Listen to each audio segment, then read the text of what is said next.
With just 2 frames, nothing else. We've got nairs that last forever. Yeah. We've got long range fairs, but I'll give Mewtwo the edge in the fair battle. Oh yeah, you think so? Moke having had a pretty proficient Mewtwo as far as I recall from Smash 4. I never saw his Mewtwo, but right now he's happy to pressure Hitei right towards the ledge. Look at that, getting the cross up Nair on shield. It's going to be cross up Nairs for days. Yeah, nobody is doing anything out of shield that isn't Nair. Well, I don't know. I think fair could be a potent option for Mewtwo. Landing with that Nair, just creating his own space. Now, the way that I think Moke's going to see a lot of mileage in this matchup is from his own down tilt, having such long range. Not as good a combo starter as it used to be. You know, you're not going to be able to get down tilt to hit Nair into all sorts of ridiculous shenanigans. Oh, look at that pressure with the ledge, forcing him to get up with that back air. Yeah, as big long range and lingering hitbox on that as well. It's going to catch you doing a multitude of options, put you into a nasty disadvantage against a fair that at the ledge can be taking stocks really early. Very early indeed, and there's that fair. Now a bit of a percent deficit, and especially on such a light character as Mewtwo. Air dodging down into the back air?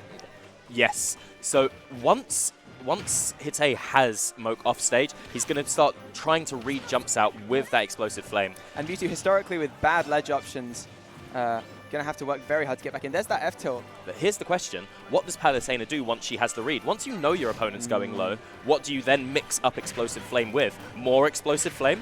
Yeah, that's a good question. I'm not entirely sure. We'll see what Hitei goes for. Oh, can the back throw kill? Definitely not at this percent. Nah. She does seem to have gained a kill throw in this game. That back throw, like 120% versus 120%. Oh, they're sending off the top. At 123 after the hit. Mewtwo is extremely light. Look at that little teleport cancel on the platform. Very cute little movement. Double jump cancel Shadow Ball from Moke, responding back with a bit of tech of his own. Confusion into F smash. Almost. It looked like an air dodge read right there. Just about missing it though. And here comes the aerial pressure. Good DI. Disadvantage.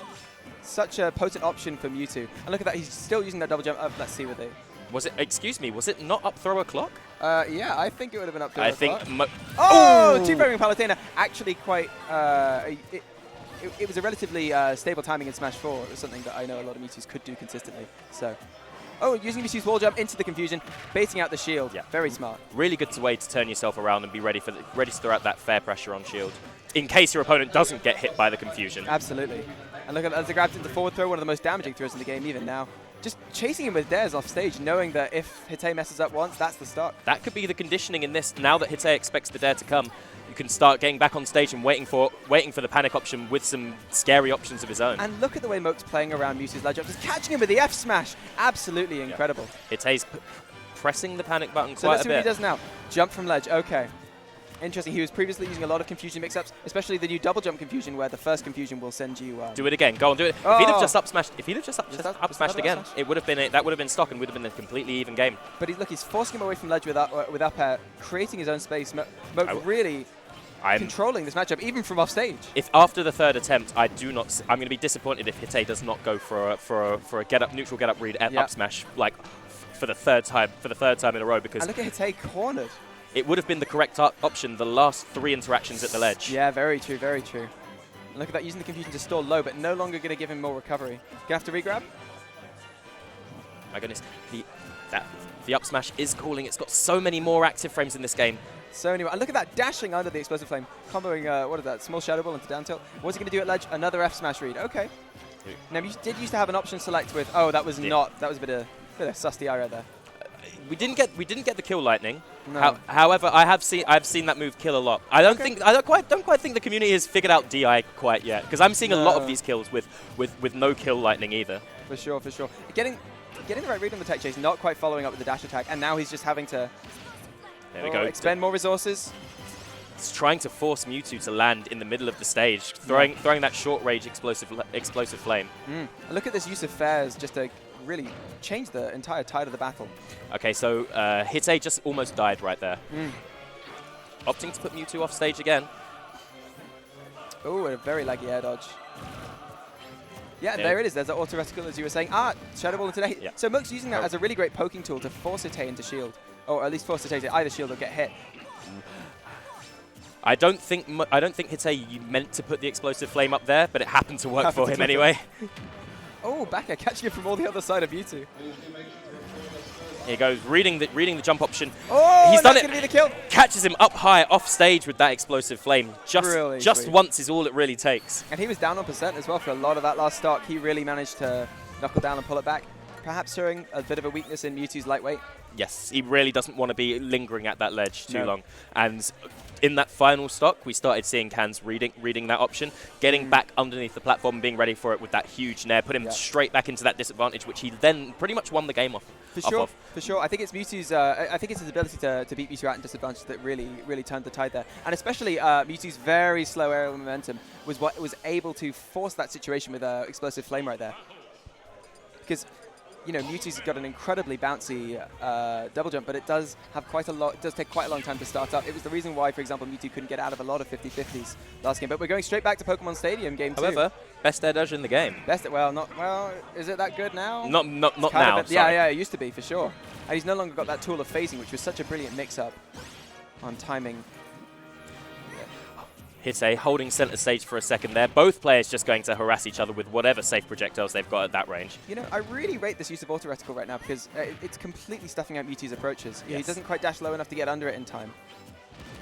There we go. Lots of rolling, and Moke saying enough of that, please. Please enter your own disadvantage state. Down tilt reading this. Oh. Like, you see what I mean? The temptation to go straight back onto stage with that. It's huge. You think there's the platform cancel, but not quite hitting the back air.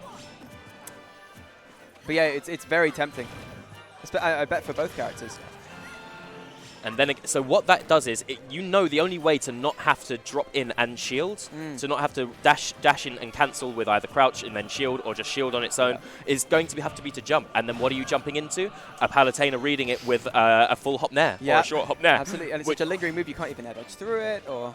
Well, you can, but they can follow. Palutena seems to be able to follow you. But look at this, got a huge percent lead. Yeah. Who else can follow you? Mewtwo can with his nair. Run off air dodge. Just catching him on the platform, and it's led to this whole situation. Trying the game winner once more, not going to work. That down tilt is getting some mileage for him at the ledge. Absolutely. Not quite switched on enough to punish the missed one, though. Oh, I didn't have his double jump, it looks like. Or maybe he didn't use it. Nice. Now I want to see a little bit of keep away from Hitei. There we go. Moke going for the air dodge read, and Hitei giving him the not the air dodge read, sorry, the teleport read. Hitei gives him the teleport, but ledge regrab, what's he going to make of it? No. Wasn't ready to punish him. Now, Moke now going to have to look for one of his raw kill options in a throw or just from fair itself. I think F-tilt and dash attack are now possible kill options, but they're quite slow in comparison. And there's the fair. Enough of this nonsense. Hold this fair. Yep. Expected Hitei to jump out of shield right there, and the double explosive flame. Can we see it? No, my guy's getting damaged right now though. Yeah. he wants to get off this ledge. Is there another nair? There's another nair to be had. Couldn't quite follow the roll. He manages to get back onto stage, but not soaks up a decent amount of damage. Please don't attempt to punish my buttons on shield. Dodge. Yep. You're not going to down tilt me. Hitei's like building up some momentum right now. Hitei getting tons of mileage off spot dodge in this just last couple of interactions. Realizing that Mewtwo's options are very short-lived, don't have very lingering hitboxes, and there it was again. Okay. I think that the first time in this match that I've seen Hitei go for jab out of just a single jab, which is what Palutena's used to do all the time. Oh yeah. Hitei just being very evasive, trying to hold on to this lead that he's managed to forge, but there we go. He was ready. Oh, catches him, doesn't get him with the right hitbox. Not today, sir. Try it again. And look at that tiny shadow ball pressure forcing Hitei out of shield. Seems like what happened to the hitbox on that up smash? How did he get second over there? That was the reverse hitbox of that. No, it was the tail. The tail was right in the center of nair. Reflecting explosive flame. Okay. Yep. That's another way out of it. Again, the harassment's working, and it's forcing Moke to jump at him. Hitei wasn't ready with the read that time, though. No, not quite. Not quite, but both players in a very sticky situation. Very close to death. Oh, there it is. That's not quite as snag as you were calling it out for. And there's the back throw. When you're ready for your opponent to do that, it is definitely punishable. I can believe hard punishable. I don't even think. Now I wonder why Moke's going for this back throw. Is it for damage? Stage positioning? I don't think it's going to kill at 137, but at 150, like we saw him not go for it earlier, I'm pretty convinced that it's a viable kill throw against a character that's not the heaviest. Wow, there we go. Oh, and there's the fair. Look at that. Auto reticle clanked with nair for a second then. All three hits. And just as we were talking about earlier, a weakness in Palutena's F-tilt is how long it lasted. Moke was able to just poke him straight through that with the disjointed nature of fair. Spot dodging through that, getting an incredible little... Going to steal the game from him right there. Oh, amazing catch with nair on the jump. Managing to air dodge through him, though. That was an incredible choice by Hitei. Listen, we all know what's on the menu for Moke right now. A dare spike read, yeah, a meaty do frame dare. He's in the lead right now. He could play the game like neutrally, but think of the mental damage when you lose to that. When you lose a game that you've been majoritively ahead for. Just sneaking out of that. Covering all of the options. So many hitboxes, not going to kill. That does kill. No DI on that. No, yeah. Didn't get the kill lightning again. Got sent into the Shadow Realm off the top. That's interesting. I always envisioned the Shadow Realm to be below. Sorry? I always envisioned the Shadow Realm to be below, but... Well, the Shadow... In Bizarro Land, Shadow Realm is up above. Absolutely. And Ultimate is certainly a Bizarro Land compared to Smash 4. Yeah. Seeing Palutena in such a...